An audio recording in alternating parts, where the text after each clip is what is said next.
Welcome back to city news. Tenali మండలం పెదరావూరు గ్రామంలో 18 అడుగుల ఏకశిల హనుమాన్ విగ్రహావిష్కరణ కార్యక్రమం వైభవంగా జరిగింది. 2015 జనవరి 31వ తేదీ తెనాలిలో 1,00,000 మందితో ప్రపంచ స్థాయిలో గుర్తింపు పొందుతూ ప్రముఖ వ్యాపారవేత్త ఉప్పల వరదరాజులు తలంపుతో సచ్చిదానంద స్వామిచే నిర్వహించబడిన హనుమాన్ చాలీసా ప్రయాణ కార్యక్రమం 10 సంవత్సరాలు పూర్తి చేసుకున్న సందర్భంగా దానికి గుర్తుగా పెదరావూరు గ్రామంలోని అవధూత పీఠంలో ఏర్పాటు చేసిన భారీ హనుమాన్ విగ్రహాన్ని అవధూత దత్త పీఠాధిపతి జగద్గురు శ్రీ శ్రీ శ్రీ గణపతి సచ్చిదానంద స్వామి ఆవిష్కరించారు. ఈ సందర్భంగా స్వామివారి అనుగ్రహ భాషణం చేశారు. హనుమంతుడు గొప్ప స్వయం సేవకుడని, హనుమంతుడు సేవా విధానాన్ని భక్తిని నేర్పించారని, అందరూ ఆ సేవా భక్తి మార్గంలో ముందుకు వెళ్లాలని గణపతి సచ్చిదానంద స్వామి అన్నారు. కొంతమంది చేతికి అందినది నోటికి రాదని, డబ్బులు ఉన్నా సేవ చేయలేరని, వాటన్నిటికీ భగవంతుని అనుగ్రహం ఉండాలన్నారు. నేటి కలియుగంలో ధర్మాన్ని మర్చిపోకూడదని, ధర్మాన్ని కాపాడుకోవాలని అన్నారు. ఇక్కడ అద్భుతమైన ఆంజనేయ స్వామి ఆలయాన్ని నిర్మించారు. ప్రతి ఒక్కరూ ఆంజనేయ స్వామి కృపకు పాత్రలు అయ్యి మంచి మార్గంలో నడవాలని తెలిపారు.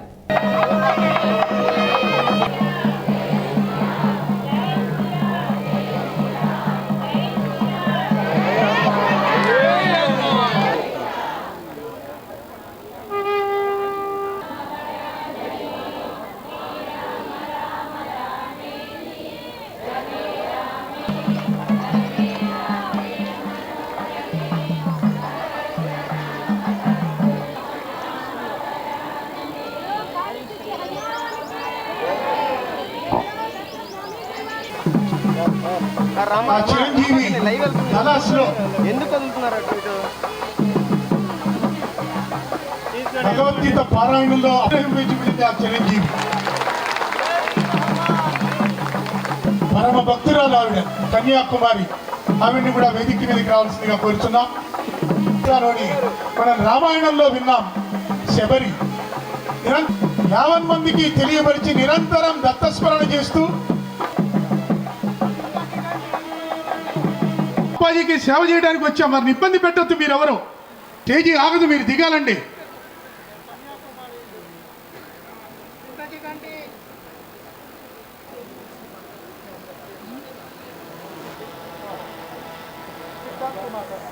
ఎన్నో సత్కార్యక్రమాలు చేసిన మనకి సుపరిచితుడు శ్రీ నంబూరి కృష్ణమూర్తి గారి స్వామి.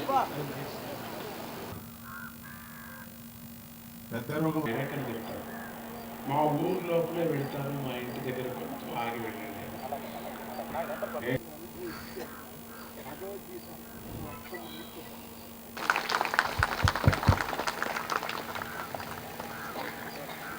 జై గురుదత్త. హనుమంతుడికి ప్రియమైన వృక్షం పారిజాత వృక్షం. రెండవది కదలి వనం, అరటి వనం, కదలి వనం. మూడవది టెంకాయ, నారికేళ వృక్షం. నాలుగవది మామిడి వృక్షం.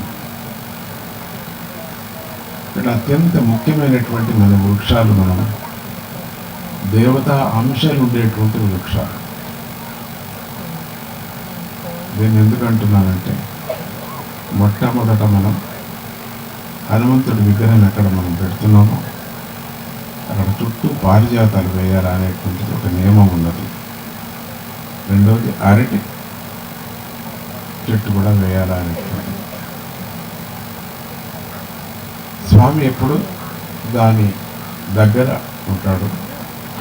హనుమంతుడిని ప్రత్యక్షంగా చూడాలంటే మనం పారిజాత వృక్షం చూడవచ్చు, లేక అరటి వృక్షం చూడవచ్చు అని చెప్తారు. అటువంటి వృక్షాల్లో ముఖ్యమైనటువంటి ఒక వృక్షం కదిలే వృక్షం. ఆ కదిలే వృక్షం మానవుడు. ఈ మానవ జన్మ అత్యంత పవిత్రమైనటువంటి వృక్షం.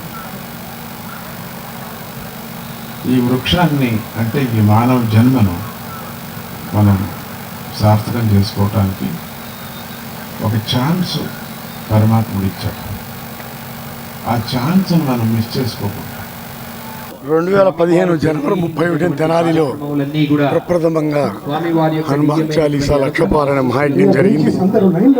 దాని భాగంగానే మరి ఈ రోజు మళ్ళీ 10 సంవత్సరాలు నిండింది రేపు 31 తారీఖు. అప్పటి నుంచి స్వామివారి తెనాల్లో హనుమంతుడి ఆలయం నిర్మించాలనేటువంటి ఆలోచనలో ఈ రోజున మరి 18 అడుగుల ఏకశిలా విగ్రహాన్ని స్వామివారు ఆవిష్కరించారు.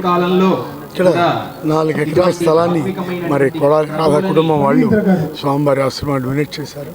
ఈ స్థలంలో ఈ కార్యక్రమానికి మరి దాతల సహకారం ఇక్కడ అత్యంత వైభవంగా ఆధ్యాత్మిక వెల్లివిరిసేలా హనుమంతుడి ఆలయం, అలాగే ప్రతి ఒక్కళ్ళు ఇక్కడికి ఇచ్చేసి ప్రార్థన చేసుకోవడానికి, ప్రతినిత్యం హనుమాన్ చాలీసా పారాయణ చేసుకోవడానికి, భగవద్గీత పారాయణ చేసుకోవడానికి, ఇటువంటి కార్యక్రమాలను చేసుకోవడానికి, ప్రశాంతమైనటువంటి వాతావరణంలో చేసుకోవడానికి ప్రశాంత నిలయగా దత్తాత్రేయుని కూడా ఇక్కడ పెట్టాలని అనుకుంటున్నారు. కాబట్టి ఏంటంటే తెనాలి పట్టణ ప్రజలందరూ కూడా, పరిసర ప్రాంత ప్రజలందరూ కూడా సహకరించి ఈ దేవాలయ నిర్మాణంలో ప్రతి ఒక్క కుటుంబం భాగస్వాములు కావాలని కూడా గురుగారు పిలుపునిచ్చారు.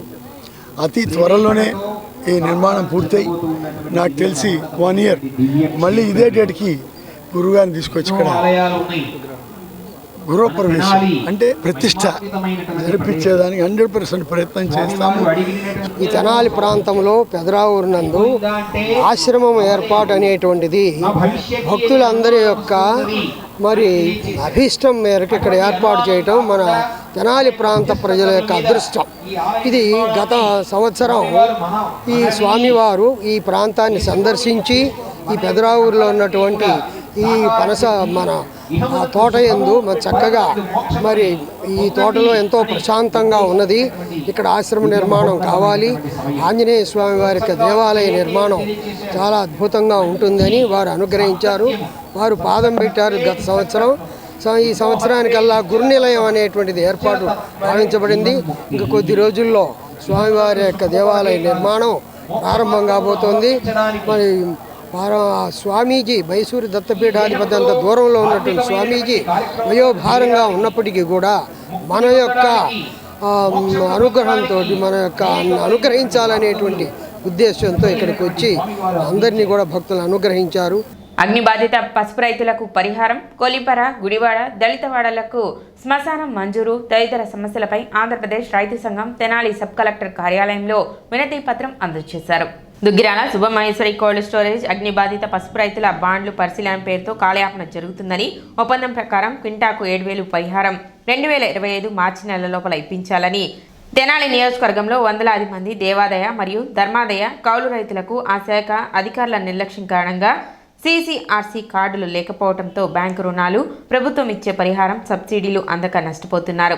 వారికి తగు న్యాయం చేయాలని మండల కేంద్రమైన కొల్లిపర, తెనాలి రూరల్ గ్రామం, గుడివాడ, దళితవాడలకు గతంలో ఇచ్చిన శ్మశాన స్థలం నిండిపోయి శవం ఖననం చేసుకునేందుకు ఇబ్బంది పడుతున్నారని, సమస్యను పరిశీలించి స్థలం మంజూరు చేయించాలని కొల్లిపర మండలం చివలూరు, తెనాలి రూరల్ గ్రామం, గుడివాడ గ్రామాలకు గత 20 సంవత్సరాల క్రిందట లక్షలాది రూపాయలతో వాటర్ ట్యాంకులను నిర్మించారు. కానీ కృష్ణా వాటర్కు నోచుకోలేదు. చేతి పంపులు ఏర్పాటు చేయించవలసిందిగా చివలూరు మహిళలు అభిప్రాయపడుతున్నారని, గుంటూరు హనుమానపాలెం, గుంటూరు టు తెనాలి మంగళగిరి, తెనాలి రహదారులు గుంతలతో ప్రయాణికులు ప్రమాదానికి గురవడమో మరణించడమే జరుగుతుంది కనుక కనీసం గుంతలు పూడ్చే విధంగా చర్యలు తీసుకోవాలని జిల్లా ఉపాధ్యక్షులు ములకా శివసామిరెడ్డి, జిల్లా కమిటీ సభ్యురాలు ములకా శివకుమారి విజ్ఞప్తి చేశారు. దుగ్గిరాల శుభం మహేశ్వరి కోల్డ్ స్టోరేజీ అగ్ని ప్రమాదం జరిగి సంవత్సరం గడిచింది. బాండ్లు పరిశీలన పేరుతో ఇన్సూరెన్స్ అధికారులు అట్లాగే కోల్డ్ స్టోరేజ్ యజమాని కాలయాపన చేస్తున్నారు. మరి రైతులకి పరిహారం వస్తుందా రాదా అని రైతాంగం ఆందోళన పడుతున్న పరిస్థితులు ఉన్నాయి అని ఈ సందర్భంగానే గత సెప్టెంబర్ 10వ తేదీన వ్యవసాయ శాఖ మాచులు అచ్చెన్నాయుడు గారితో రైతు సంఘం, పసుపు రైతుల సంఘం, బాధిత సంఘం అంతా కలిసి 7,000 రూపాయలు పరిహారం క్వింటాల్కి ఇచ్చేందుకు ఒప్పందం జరిగింది. ఒప్పందం జరిగి ఇన్ని నెలలు గడిచినా కానీ ఇంతవరకు కూడా పరిహారం రాకపోవటం అనేది పసుపు రైతుల్ని కలవరపరుస్తుంది అని కనీసం ఈ మార్చి 2025 నాటికైనా ప్రభుత్వం పసుపు రైతులకి హామీ ఇచ్చిన విధంగా క్వింటాల్కి 7,000 రూపాయలు ఇప్పించాలని కూడా ఈరోజు సబ్ కలెక్టర్ గారికి ఆంధ్రప్రదేశ్ రైతు సంఘం వినతిపత్రం ఇవ్వటం జరిగింది. కొల్లిపర్ర తెనాలి రూరల్ గ్రామం గుడివాడ దళితవాడలో శ్మశానం పూర్తిగా నిండిపోయింది. శవాలని ఖననం చేయటానికి కూడా చోటు లేక ఇబ్బంది పడుతున్నారు. ప్రభుత్వం ఎక్వైరీ చేసి స్థలాన్ని మంజూరు చేయాలని కూడా విజ్ఞప్తి చేయటం జరిగింది. వందలాది మంది దేవాలయ ధర్మాదాయ కౌలు రైతులు ఉన్నారు. వాళ్ళకి CCRC కార్డులు కానీ బ్యాంకు రుణాలు కానీ ప్రభుత్వం ఇచ్చే సబ్సిడీ కానీ పరిహారం కానీ ఏమీ దక్కక కౌలు రైతులు ఆందోళన పడుతున్నారు. అందుకని ప్రభుత్వం జోక్యం చేసుకుని ఈ దేవాదాయ కౌలు రైతులకి న్యాయం చేయాలని కూడా మేడం గారికి వినతిపత్రం ఇవ్వటం జరిగింది. ఈ తెనాలి గుంటూరు సంగం జాగర్లమూడి అంగళకుదురు మధ్య అట్లాగే మంగళగిరి రోడ్డు అంతా కూడా అధ్వాన్నంగా ఉంది. రోడ్లు ప్రమాదాల కారణంగా వందలాది మంది వికలాంగులు కావటము, క్షతగాత్రులు కావటము, లేకపోతే మరణించటమో జరుగుతుంది. ఎన్నిసార్లు ప్రభుత్వం దృష్టికి తీసుకెళ్ళినా కానీ పట్టించుకోలేదు. సంక్రాంతి నాటికే రోడ్లన్నీ కూడా మాసికలు వేస్తాం, లేకపోతే గుంటలు లేకుండా చేస్తామని ప్రభుత్వం చెప్పినా కానీ ఆచరణలో జరగలేదు. ఇప్పటికైనా ప్రభుత్వం మీనమేషాలు లెక్క పెట్టకుండా ఈ రహదారుల మీద కూడా శ్రద్ధ పెట్టి ఈ గుంతల నిర్మాణాన్ని చేయాలని. తెనాలి సబ్ కలెక్టర్ కార్యాలయంలో ప్రజా సమస్యల పరిష్కార వేదిక కార్యక్రమం నిర్వహించారు. సబ్ కలెక్టర్ సంజనా సింహ అర్జీదారుల నుండి అర్జీలను స్వీకరించారు. రెవెన్యూ నుండి 6, survey 1, housing 1, municipality 2, agriculture 1, police 1, SRO 2 మొత్తం 14 అర్జీలు వచ్చినట్లు సబ్ కలెక్టర్ సంజనా సింహ తెలిపారు. వచ్చిన అర్జీలను సంబంధిత అధికారులకు పంపి పరిష్కరించడం జరుగుతుందన్నారు.